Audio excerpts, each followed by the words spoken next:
வணக்கம். இது நம்ம கிச்சனில் நம்ம இன்றைக்கி என்ன பண்ண போகிறோம்னா உசிலி உப்புமா பண்ண போகிறோம். அதுக்கு என்ன மெஷர்மெண்ட் அப்படின்னா, என்ன தேவை அப்படின்னா, முதல்ல பச்சரிசியும் பயத்தம்பருப்பும். இதுக்கு துவரம்பருப்பு செல்லாது, பயத்தம்பருப்பு. நான் இதில் 3/4 டம்ளர் பயத்தம்பருப்பு எடுத்துருக்கேன். நீங்கள் எதில் எடுத்துக்கிறீங்களோ, டவரா, டம்ளர், பாத்திரம், கரண்டி எதில் வேணாலும் எடுத்துக்கலாம். மெஷர்மெண்ட் இதுதான். கரண்டினாலும் 3/4 தான், டம்ளர்னாலும் 3/4 தான், டவரானாலும் 3/4 தான். அந்த அளவுக்கு பயத்தம்பருப்பு 3/4 எடுத்துட்டுருக்கேன். அரிசி பச்சை அரிசி 1, இதில் 3/4. எல்லாத்துக்கும் இந்த அளவுக்கு போதும் அப்படிங்கிறதுனால நான் இந்த அளவு எடுத்துட்டுருக்கேன். ஆக்சுவலாக நீங்கள் 1 டம்ளர் அரிசி எடுத்துட்டீங்கன்னா 1/2 டம்ளர் பயத்தம்பருப்பு எடுத்துக்கோங்க. இல்லை அரைக்கி கொஞ்சம் குறைச்சலாக இருந்தாலும் பரவாயில்லை. இப்போ அது நல்லா களைஞ்சிட்டு ஒட்டை ஈரத்தை வடிச்சுட்டு இல்பச்சட்டியில் போட்டு நல்லா ஈரம் போகிற அளவுக்கு வறுத்து எடுத்துக்கணும். செவக்க வறுக்கணும் அப்படிங்கிறதெல்லாம் கிடையாது. பொரிய அரிசி மாரி வறுக்கணும் அப்படிங்கிறதெல்லாம் கிடையாது. இப்போ அதை களைஞ்சிட்டு இல்பச்சட்டியில் போட்டு எப்படி வறுக்கிறதுங்கிறத நான் உங்களுக்கு காட்டுறேன். இப்போ நம்ம என்ன பண்ணுறோம், இந்த மாதிரி இதுமாரி வடிகட்டியில் நல்லா வடிகட்டி எடுத்துக்கிட்டா ஒட்டை ஈரம் ஒடிஞ்சிடும். பற்றியெல்லாம் வடியுது பற்றியெல்லாம் நம்ம பண்ணுறதுக்கு ஒரு 1/2 hour முன்னாடியே இதுமாரி வடிச்சிட்டோம்னா அது வடிஞ்சிடும். இப்போ இதை இந்தமாரி போட்டுட்டேன்னா இதில் ஒன்று கூட ஒட்டாமல் வந்துடும். தட்டலில் எல்லாம் வந்துடும், ஈரமும் வடிஞ்சிடும். இது ஏன் கலராக இருக்குன்னுலாம் நினைக்காதீங்க. இதில் நான் ஜூஸ் வடிகட்டியிருக்கேன். கிரேப் ஜூஸு இந்தமாரி இந்த ஜூஸ் எல்லாம் வடிகட்டுறது. ரெண்டாவது ஜூஸ் வடிகட்டுறதை விட நான் இதில் எண்ணெய் தலைக்கு தடவிக்கிற எண்ணெய் காய்ச்சி வடிகட்டுறதுனால அது கலர் அப்படி இருக்குது. இப்போ இதை நல்லா நம்ம வறுக்கணுன்னா பொரிய அரிசி மாதிரிலாம் வறுக்கக்கூடாது, ஈரம் போக வறுக்கணும். எப்படிங்கிறத பக்குவம் காட்டுறேன். ரெண்டாவது இது நொய்யிலையும் பண்ணலாம். உசிலி உப்புமா நொய் அரிசி உப்புமானே புளி உப்புமா பண்ணுற மாரி இந்த உசிலி உப்புமான்ட்டு நொய் அரிசி விற்கும். பச்சரிசி நொய், புழுங்கரிசி நொய்ன்னு அதை வாங்கி அதுலேயும் பண்ணலாம். அதுவும் ஒரு நாளைக்கு நம்ம பண்ணுவோம். இதை வறுத்து 2 பக்குவம் என்னங்கிறத நான் காட்டுறேன். ஈரம் போகணும், அந்தமாரி வறுக்கணும். ரெண்டாவது இதில் நான் 1க்கு அரை எடுத்துன்னு இருக்கேன். பருப்பு கணக்கு வச்சு 1க்கு 1/4 கூட எடுத்துக்கலாம். இது ரொம்ப நல்லா இருக்கும். இது அந்த நாளே டிஷ்ஷு. ஏஜ் குரூப்பில் இருக்கிறவங்களுக்கெல்லாம் கண்டிப்பாக தெரிஞ்சிருக்கும். அவள் அம்மாலாம் பண்ணியிருப்பா, அவளும் பண்ணியிருப்பா.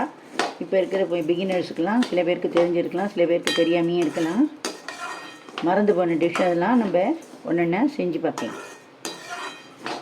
பிகினர்ஸ்க்கு யூஸ்ஃபுல்லாக இருந்தால் ரொம்ப சந்தோஷம். நான் பண்ணுற டிஷ்ஷஸ்லாம் உங்களுக்கு பிடிச்சிருந்ததுன்னா எனக்கு சப்ஸ்கிரைப் பண்ணுங்க. இதுக்கு தொட்டுக்கிறதுக்கு என்ன வேணும்னா தேங்காய் சட்னி வச்சுக்கலாம். ஒன்றுமே இல்லைன்னா ஆற்றுல இருக்கிற சாம்பாரோ இல்லை ரசவண்டியோ இல்லை இது கூட்டோ அந்தமாரி வச்சுட்டும் சாப்பிடலாம். குருமா பண்ணியும் சாப்பிடலாம். அதுக்கப்புறம் தக்காளி வெங்காய சட்னி, அந்தமாரி சட்னி இதெல்லாம் சாப்பிட்லாம். ஒன்றுமே இல்லைனாலும் சர்க்கரையை தொட்டு சாப்பிட்டு போயிடலாம். நம்மளுடைய ஸ்டேபிள் ஃபுட்டே அரிசியை பேஸ் பண்ணி இருக்கிறதுனால அந்த நாள்லாம் எல்லா ராத்துலேயும் வயல் இருக்கும். அரிசியை எல்லா ராத்துக்கும் அரிசி விளைஞ்சி வரும். அரிசியை வச்சு தான் மெயின் டிஷ்ஷே பண்ணுவாள். அதனால் எப்படிலாம் அரிசியை வச்சு என்னெல்லாம் சமைச்சு சாப்பிட்லாங்கிறத இந்த நாளில் கண்டுபிடிச்சி வச்சுருக்கா. இதில் நமக்கு ரிச் ப்ரோட்டீனும் இருக்குது. பருப்பு போடுறதுனால கார்போஹைட்ரேட்டும் இருக்குது. இதுக்கு தொட்டுக்கிறதுக்கு நம்ம என்ன பண்ணுறோமோ அதுக்கேற்ற மாதிரி நம்மளுக்கு ஃபைபர் கண்டென்ட்டும் கிடைக்கிறதுனால இது ஒரு பேலன்ஸ்டு டயட்டாக தெரியும். மேலோட்டமாக பார்த்தா கார்போஹைட்ரேட் ஃபுட்டு மாரி தெரிஞ்சால் கூட நம்ம உன்னிப்பாக கவனிக்கும் போது இதில் பேலன்ஸ்டு டயட்டாக இருக்கும். இப்போ பார்த்தீங்கன்னா நம்ம போட்டப்போ இருந்ததுக்கும் இப்போ வர்றதுக்கும் நான் வந்த உடனே காட்டுறேன் உங்களுக்கு. ஆக்சுவலாக இந்தமாரி வறுத்து பலகாரம் பண்ணுறதுனால விரத தினங்களுக்கெல்லாம் இந்த நல்ல பலகாரம் பண்ணுவாள். மாலையபட்சம் அந்தமாரி அமாவாசைன்னு விரத தினங்களுக்கெல்லாம் பண்ணுவாள்.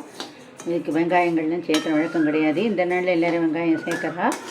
சாதாரண நாளில் வெங்காயம் சேர்க்குறா. விரத தினத்தில் யாரும் சேர்க்கறதில்ல. விருப்பம். இது ஒரு டேஸ்ட்டாக இருக்கும், அது ஒரு டேஸ்ட்டாக இருக்கும். அது அவாவா விருப்பம். இது முக்கால்வாசி தேங்காய் எண்ணெயில் தான் பண்ணணும். தேங்காய் எண்ணெயில் பண்ணால் தான் நல்லா இருக்கும். பொரிய அரிசி மாதிரிலாம் வறுக்கக்கூடாது. ஈரப்பதம் அரிசியில் போகணும், அவ்வளோதான். இன்னும் கொஞ்சம் ஈரப்பதம் இருக்குது. உதிரியாக வந்தால் கூட ஈரப்பதம் இருக்குது. வறுத்துட்டு இது அப்படியே இந்த நம்ம மெதுவாக தான் பண்ண போகிறோம் அப்படின்னா அப்படியே விட்டுடலாம், இருப்பு சட்டியிலே விட்டுடலாம். இல்லை நம்ம வந்து உடனே பண்ணணும், நமக்கு ஆறணும் அப்படின்லாம் தோணிச்சுன்னா ஒரு தாம்பாளத்தில் கொட்டினா இன்னும் ஆறிடும்.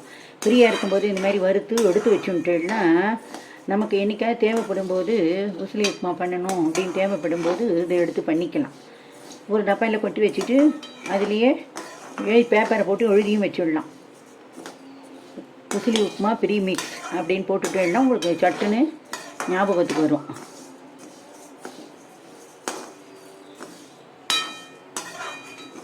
தனித்தனியாகவும் நான் சேர்ந்தாப்பில் போட்டுவிட்டேன். நீங்கள் பருப்பு தனியாக அரிசி தனியாக வறுக்கணும் அப்படின்னு பிரியப்படுறவா அந்த மாதிரியும் வறுக்கலாம். இந்தமாரி வறுக்கிறதுனால தோஷம் கிடையாது. அரிசிக்கு வந்து இந்தமாரி வறுக்கிறதுனால தோஷம் கிடையாதுன்னு பெரியவா சொல்லுவா. நல்லா 20 வயசுலேருந்து சமைக்க கற்றுட்டுருக்கேன். 45 வருஷமாக சமைச்சுருக்கேன். நான் இதுக்காக எனக்கு தெரியாத டிஷ்ஷஸே கிடையாதுன்னு சொல்லவில்லை. எல்லோரும் எல்லா பொம்மநாட்டி குழந்தைகளும் இருக்கிறவாளும் அம்மாக்கள்லாம் குழந்தைகளுக்கெல்லாம் சொல்லிக் கொடுப்போம். நல்ல உள்ள குழந்தைகளும் கற்றுண்டா தான் நல்லது. ஒரு பேச்சுலராக இருக்கா, ஒரு வெளிநாடு போகிற, இல்லை ஆற்றுல ஒரு அசௌரியம் பொம்மநாட்டியால் சமைக்க முடியலன்னா அவளே செஞ்சுக்கலாம்.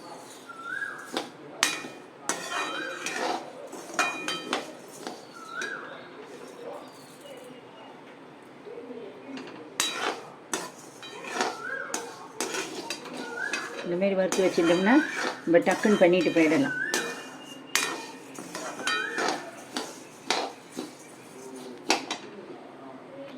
ஒன்று டைரெக்டாக எலுப்பு சட்டிலையும் பண்ணலாம், இல்லை குக்கர்லேயும் ஜலத்தை கொட்டி பண்ணலாம் டைரெக்டாக விசில் விட்டு. இல்லை இதை பண்ணிவிட்டு ஒரு பாத்திரத்தில் கொட்டி குக்கரில் வச்சு விசில் விட்டும் பண்ணலாம். நம்ம சௌகரியம்தான், எப்படி வேணாலும் பண்ணி சாப்பிட்லாம். நம்ம நேரம் காலத்துக்கு தகுந்த மாரி செய்யலாம். லஞ்ச் பாக்ஸ் ரெசிபியாக கொண்டு போகலாம்.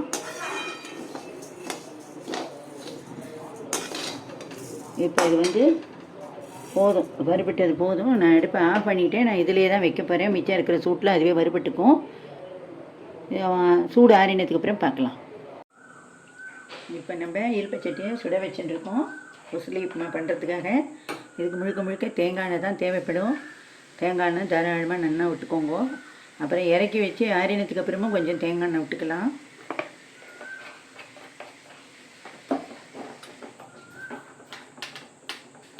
தேவையான ஒரு டீஸ்பூன் அளவுக்கு நான் கடலைப்பருப்பு போட்டுருக்கேன். கடலைப்பருப்பு வெடிக்க ஆரம்பிக்கிறது. உடச்ச உளுத்தம்பருப்பை போட்டுக்கலாம். ஃபஸ்ட்டு ஒரு டேபிள் ஸ்பூன் அளவுக்கு இந்த அளவுக்கு உடச்ச உளுத்தம்பருப்பு. முழு உளுந்து இருந்தாலே அதையும் போட்டுக்கலாம். முழு உளுந்து உடச்ச உளுத்தம்பருப்பு போட்டுக்கோங்க. கடலைப்பருப்பு நான் 1.5 டேபிள் ஸ்பூன் அளவுக்கு கடலைப்பருப்பு. பருப்பு எப்போவுமே வறுபடனா சிம்மில் வச்சு வறுக்கணும். அப்போ தான் உள்ள வரைக்கும் நல்லா செவந்து வறுபட்டு வரும். இல்லைன்னா மேலே செவந்துடும், உள்ளே செவக்காமல் சவுக்குன்னு இருக்கும். இப்போ பருப்பு நல்லா வறுபடணும். இது கூட நம்ம மிளகா வத்தல் கிள்ளினது போட்டுக்கலாம். நல்லா 3 மிளகா வத்தல் நான் கிள்ளி வச்சுருக்கேன், அது போட்டுவிட்டேன். கருவேப்பிலையும் போட்டுடுங்க. பெருங்காய கட்டியாக போடுறதா இருந்தால் இந்த ஸ்டேஜில் பெருங்காய கட்டியை போடுங்க. நான் பெருங்காய ஜலந்தான் விடுறேன், அதுதான் நல்லா வாசனையை கொடுக்கும். பெருங்காயத்தை கட்டியாக போட்டு ஜலத்தை விட்டு ஃப்ரிட்ஜில் எடுத்து வச்சுட்டேன்னா கரைஞ்சி வரும். நல்லா வாசனையோடு நல்லா இருக்கும். நம்ம தேவைப்படும் போது அதை நல்லா விட்டுக்கலாம். ஒவ்வொருத்தருடைய அரிசி குவாலிட்டிக்கு தகுந்தாப்பில் ஜலம் இழுக்கும். நான் நம்மாத்து குவாலிட்டிக்கு தகுந்தாப்பில் வச்சுட்டுருக்கேன். ஜலத்தை அளந்து வச்சு நடுங்க. இப்போது ஜலத்தை விட்டு நடணும்.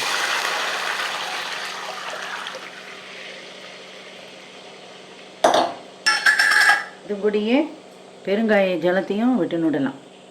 பெருங்காய ஜலம் நல்லா வாசனையை கொடுக்கும். இதுக்கு பச்சை மிளகாய் போடணும் அப்படிங்கிற அவசியம் கிடையாது. இதுக்கு நல்லா தேங்காய் நிறைய போடணும். 1 மூடி தேங்காய் நான் இப்போ துருவி வச்சதுலேருந்து நல்லா 1 மூடி தேங்காய் போட்டிருக்கேன். தேங்காய் படப்பட வாசனையாக இருக்கும். தேங்காய் எண்ணெய் நல்ல வாசனையை கொடுக்கும்.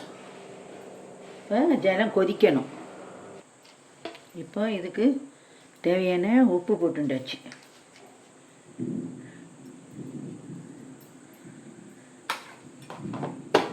ஜலம் கொதிக்கட்டும்.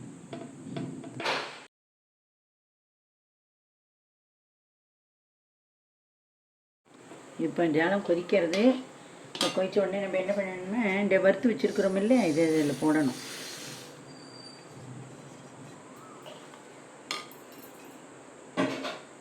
ஆக்சுவலாக ட்ரெடிஷ்னலாக பண்ணுற உசிலி உப்புமா இது தான். இப்போ என்ன பண்ணுறேன், நான் அடுப்பை ஆஃப் பண்ணுறேன். ஆஃப் பண்ணிவிட்டு இது கீழே இறக்கிக்கிறேன். நான்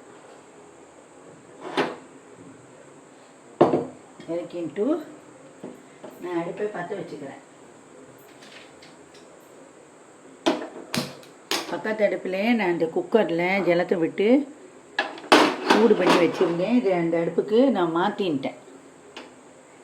இப்போ என்ன பண்ணுறேன், நான் இப்போ இந்த உசிலி உப்புமாவுக்கு எல்லாத்தையும் பண்ணி கொதிக்க வச்சுருந்தேன் இல்லையா, இதே இந்தமாரி பாத்திரத்துக்கு மாற்றிக்கிறேன். நான் இதில் வச்சு பண்ண போகிறேன்.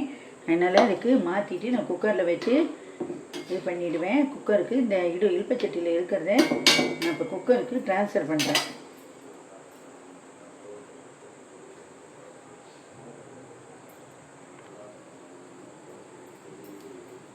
இந்த இழுப்பச்சட்டியில் இருக்கிறத தூக்கி இதில் அப்படியே இதில் கொட்ட வேண்டியதான்.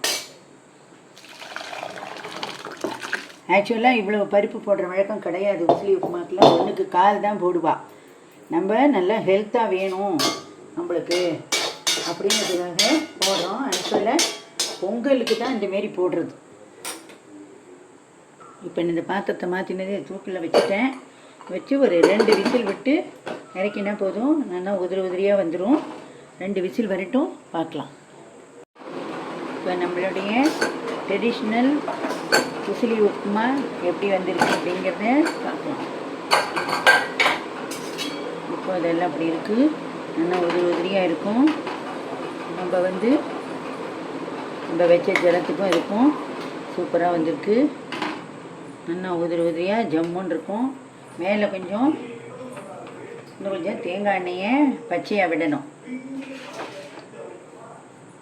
இதை விட்டுட்டு நல்லா ஒரு கலரி இறக்கிட்டு வேணுங்கிற வாடுக்கு சுட பரிமாறி தொட்டுக்கிறதுக்கு தேங்காய் சட்னியோ எண்ணெய் இருக்கோ காற்றுல அதை வச்சு பரிமாறுங்கோ.